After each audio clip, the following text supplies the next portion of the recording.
Hi ನಮಸ್ಕಾರ.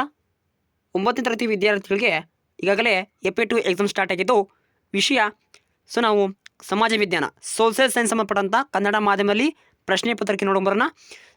ಸಾಧನಾ ಪರೀಕ್ಷೆ 2 2026-27 ಸಾಲಿನ ಪ್ರಶ್ನೆ ಪತ್ರಿಕೆ ಆಗಿರುತ್ತೆ. ಒಟ್ಟು 20 ಅಂಕವನ್ನು ಹೊಂದಿದ್ದು, ಈಗಾಗಲೇ ಹಲವಾರು ವಿಷಯಗಳನ್ನು ಮಾಡಿ ಚಾನಲ್ ಮೂಲಕ ಅಪ್ಲೋಡ್ ಮಾಡಿದ್ದೀವಿ.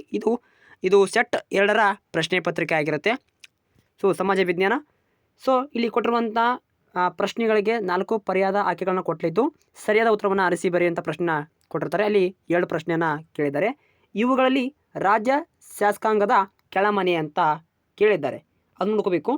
ಹಾಗೆ ಇಲ್ಲಿ ನೈಋತ್ಯದ ಮಾನ್ಸೂನ್ ಮಾರುತಗಳ ಈಶಾನ್ಯದಿಂದ ನೈಋತ್ಯಕ್ಕೆ ನಿರ್ಗಮಿಸಲು ಕಾರಣ, ಈ ರೀತಿ ಪ್ರಶ್ನೆಯನ್ನು ಕೇಳಿದ್ದಾರೆ. ಹಾಗೆ ಈ ಕೆಳಗಿನ ಪ್ರಶ್ನೆಗೆ 1 ವಾಕ್ಯದಲ್ಲಿ ಉತ್ತರಿಸುವಂಥ ಪ್ರಶ್ನೆಗಳಿರ್ಬೋದು. ಹಾಗೆ 2 ರಿಂದ 4 ವಾಕ್ಯದಲ್ಲಿ ಉತ್ತರಿಸುವಂಥ ಪ್ರಶ್ನೆಗಳು, ಹಾಗೆ 6 ವಾಕ್ಯದಲ್ಲಿ ಉತ್ತರಿಸುವಂಥ ಪ್ರಶ್ನೆಗಳು. ಪ್ರತಿಯೊಂದು ಪ್ರಶ್ನೆಗೆ 8 ವಾಕ್ಯದಲ್ಲಿ ಉತ್ತರಿಸುವಂಥ ಪ್ರಶ್ನೆಗಳು ಕೂಡ ಇವೆ. ಇವುಗಳ ಕೀ ಉತ್ತರ ಕೂಡ ನಾವು ನೋಡೋಣ. ಹಾಗೆ ಮ್ಯಾಪಿಂಗ್ ಕೊಟ್ಟಿದ್ದಾರೆ. ತುಂಗಭದ್ರಾ ನದಿ, ಶಿವನ ಸಮುದ್ರ, ತಲಕಾವೇರಿ ಇವನ್ನ ಗುರುತಿಸಬೇಕಾಗಿರುತ್ತೆ. ಪ್ರಶ್ನೆ ಪತ್ರಿಕೆ ಕೀ ಉತ್ತರ ನೋಡೋಣ ಬನ್ನಿ. ವಿಧಾನಸಭೆ ನೋಡು ಕೆಳಮನೆ ಆಗಿದೆ, ವಿಧಾನಸಭೆ ಅನ್ನೋದು ಕೆಳಮನೆ. ಹಾಗೆ ಉಷ್ಣಾಂಶ ಕಡಿಮೆಯಾಗಿದೆ, ಒತ್ತಡ ಹೆಚ್ಚಾಗೋದು ಪ್ರಶ್ನೆಗೆ ಕೀ ಉತ್ತರ ಆಗಿದೆ. ಹಾಗೆ ಲೋಕಸಭೆ ಸದಸ್ಯರು ಜನರಿಂದ ಆಯ್ಕೆ ಆಗೋದರಿಂದ ಇದನ್ನು ಜನತಾ ಸದನ ಎಂದು ಕರೀತಾರೆ, ಇದನ್ನು ನೋಡ್ಕೋಬೇಕು. ಪ್ರತಿ ಪ್ರಶ್ನೆಗೆ ಕೀ ಉತ್ತರ ಈ ರೀತಿ ಇದೆ. ಪೂರ್ತಿ PDF ಕಮೆಂಟ್ ಬಾಕ್ಸಲ್ಲಿ ಪಿನ್ ಮಾಡಿರ್ತೀನಿ, ಎಲ್ಲ ವಿದ್ಯಾರ್ಥಿ ತಪ್ಪದೆ ಡೌನ್ಲೋಡ್ ಮಾಡ್ಕೊಳ್ಳಿ.